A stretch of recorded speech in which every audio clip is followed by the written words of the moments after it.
the South Texas development, unlike San Antonio, what I see the valley historically, I see maybe after 1910 is where you have the big chunks of land being subdivided for the first time, okay? And at the turn of the century, there's very few Chicanos really in South Texas, what I call South Texas. There's a concentration in Laredo, some in Brownsville, some around Rio Grande, but in between, there's very few Chicanos. There's porciones, but there's very few population centers. The development of the valley occurs in the following way. Big tracts of land are purchased by developers. A railroad comes through those tracts.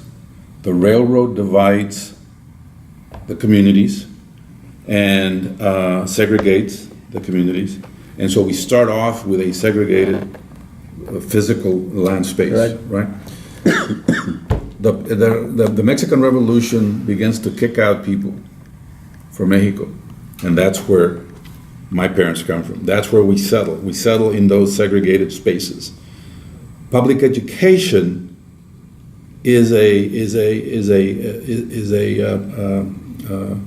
tool that's used by those developers to keep people, us, our first, second, third generations, essentially as workers, essentially as next to slaves, available as a group of workers to pick the crops, right? That's the way that I perceive that entire development. Language, which is what we're talking about in Jose Carlos and bilingual education. How does language and language removal function as part of that process of keeping a cheap labor force in your mind? Or do you agree with that? Well, I'll keep you dumb, ignorant. Slave labor is part of the characteristic of slave labor is the lack of education, and because opportunities that were removed, from them, and that's why you have those formal directives that support that type of segregation and make sure it continues. And then there's the informal stuff that you get, which is what we got in school. And they hit you and get you at the individual level. See, and that is what I experienced myself. Mm-hmm. That's when first my mentor Alonso Perales III is very interested in getting kids ahead, his kids, his students, right? But part of his this is seventh grade. And that's seventh grade. But I'm in the seventh grade. That's part, he's really sincere about helping us advance, up the social ladder. At the same time he's doing that, he's also asking us and telling us that Spanish is no good, that we should forget it. If you're going to progress, you can't do it speaking Spanish. He didn't say it explicitly like that, but that's the message that came across. And I want to. Let me tell you how. Okay. He implemented an activity. I was in his homeroom. He was my homeroom teacher. As a way to help us develop those skills, you had, which is the objective one of the objectives of the homeroom is to elect class officers, right? So first I ran for president and lost. Then I ran for vice president and lost. And then I ran for treasurer and I got elected treasurer of my homeroom. As treasurer, I got the assignment from Mr. Perales to police my fellow students and report them every time I caught them speaking Spanish. Wow. Yeah. And not only that, every time that we caught one, I report and charge them a fine. 1 penny for the first offense, keep raising a penny at a time for each time that you caught them speaking Spanish. That's important, and I wanna stay with that for a second. Let me tell you. I'm not going to tell you about my experiences, but let me tell you about an experience that I read or maybe saw in a documentary about the Marfa and the making of the Giant movie. Right? They interviewed students who were maybe a little bit older than me and maybe a little bit younger than you, who were students at Marfa during the making of the movie Giant. And there was this, and they had a high school reunion in effect in Marfa. And there were a lot of Chicano students who were there. I think all of them were Chicano students. And this is what this lady told the reporter. She said that one day the teacher told her students, gave the students a piece of paper. And she said, write on that piece of paper any Spanish word that you know. And they all did that.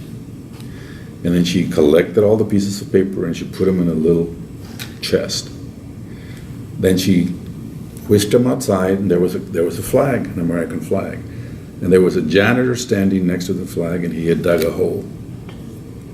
And she said, we're going to bury this chest, and this will be the last Spanish word you will ever use in your life. Now, I still get the jitters, right? And I have no reason to, but I get the jitters because I can relate to that growing up in South Texas, right? Okay, so this is what I want to talk about. We're not going to finish today, but maybe we can talk about it today and then revisit this issue. The deculturization of Chicanos in Texas, and by that I mean this perceived solution of saying, we're going to take who you are, right? We're going to take you where you are, and we're going to pull out of your brain who you are. We're going to pull out that language. You're not to use it anymore. It's bad for you. Okay? Pull it out. You're going to throw it away. And if you continue using that language, you're doomed to failure.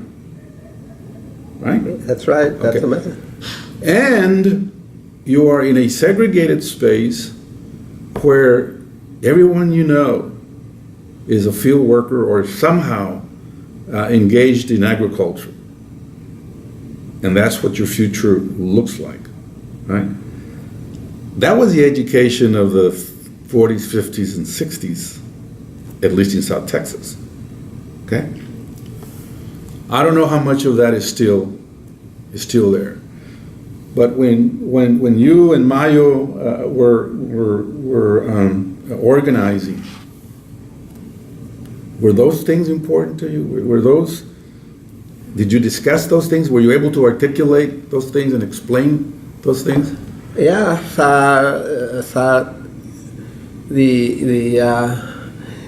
we talked about that a lot. Is that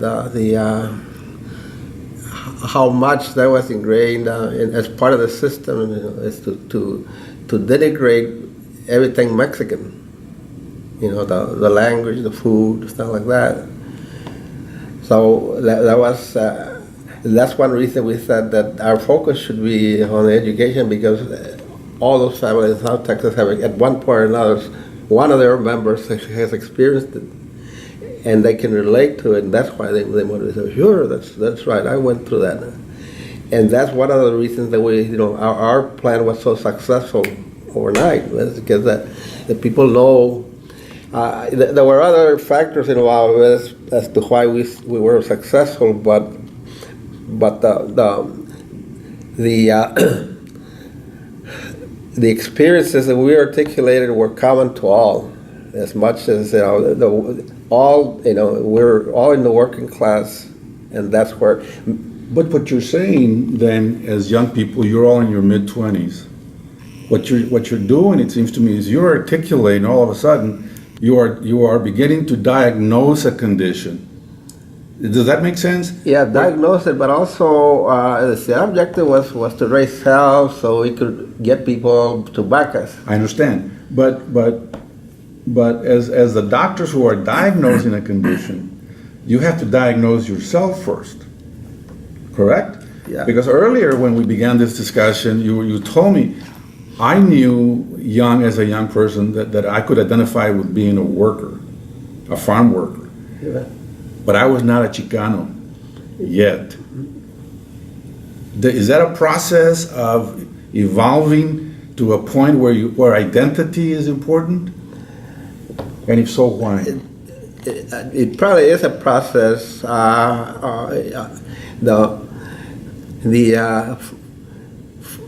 For me personally, I guess you could describe it as a process, but it didn't take much for me to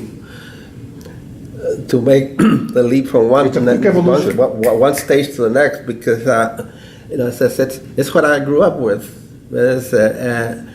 And my driving force was, first from the personal individual perspective, is I want to get ahead because I don't want to be a farm worker all my life. I didn't like being a farm worker for a lot of reasons, but principally because of the hard work I hated that.